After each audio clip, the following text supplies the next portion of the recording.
Assalamualaikum warahmatullahi wabarakatuh mga kapatid. So, andito tayo sa Tubigon via Makaas. Ang lugar na ito ay napaka-tarik dahil papunta tayo sa gitna ng Bohol. Ito yung shortcut papuntang Tagbilaran. So, maganda yung daan. At gamit natin ay Maxima G ng Bajaj. So alhamdulillah kayang-kaya akyatin ni Maxima. Ayan ang tarik ng daan.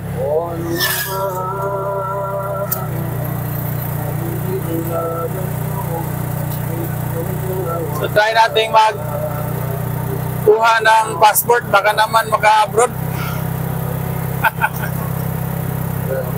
Yeah. Wala yung mga kahoy-kahoy dyan. Makita yung baba.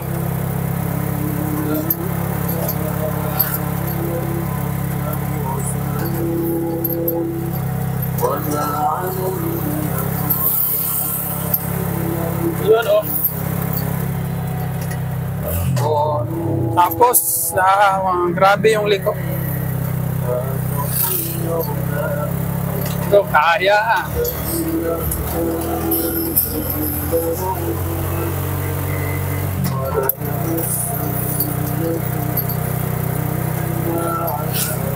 Yo. Akyat.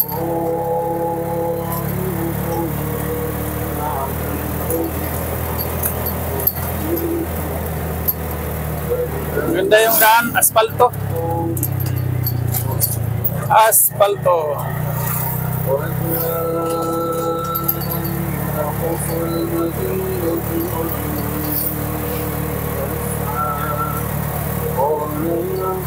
Ano pa si Yaya dyan, oh? Nainggit na lang si Lang dyan.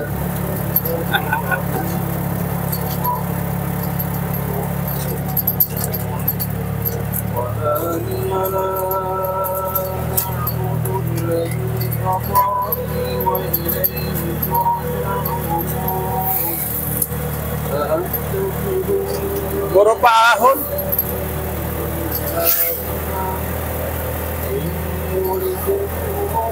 Pero nakakwarta tayo. Ayan. Ayos. Pero ito, bundok ng Tubigon sa Kawayan. Ayan.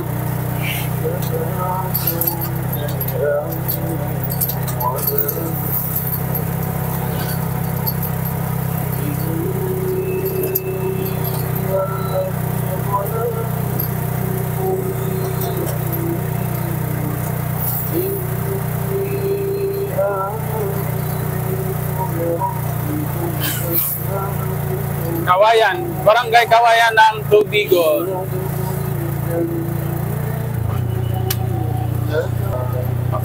وباليوم الآخر وما بمؤمنين يخادعون الله والذين آمنوا وما يخدعون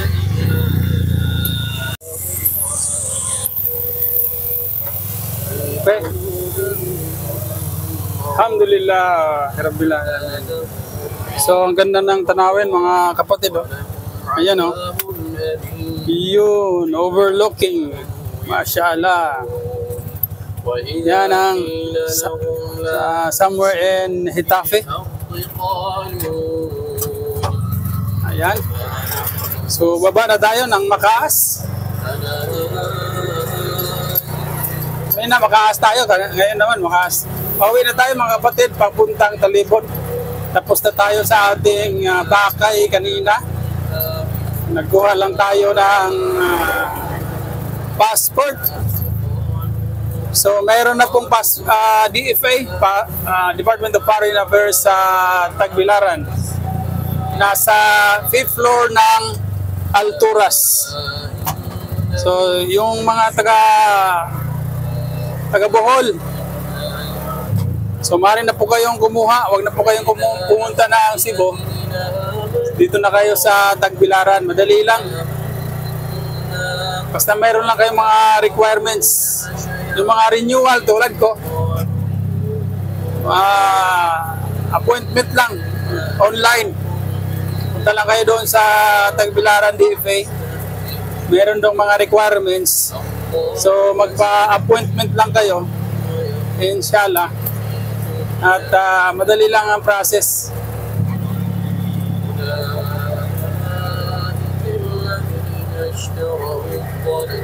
So baka naman maka-abroad muli. Inshallah sa kapahintulutan ni Allah subhanahu wa ta'ala. Dahil mukhang ayos na yata sa ibang bansa. Dito, umpisa na naman eh. Laging umpisa. Nakagano na, nakalipad na sana eh. Nung napagpunta sa tuktok, iba na namang driver, bumagsak. Nagpalit ng driver sa taas. So, yun po mga kapatid. Kita-kita po tayo. Dito ko lang po tapusin. Ito po ang inyong kapatid. Iyan, nasa mirror. Ang inyong pong kapatid na hindi ko na lang sabihin gwapo. Ito po, si Abdul Malik magsasabi ng kapayapaan. Assalamualaikum warahmatullahi wabarakatuh.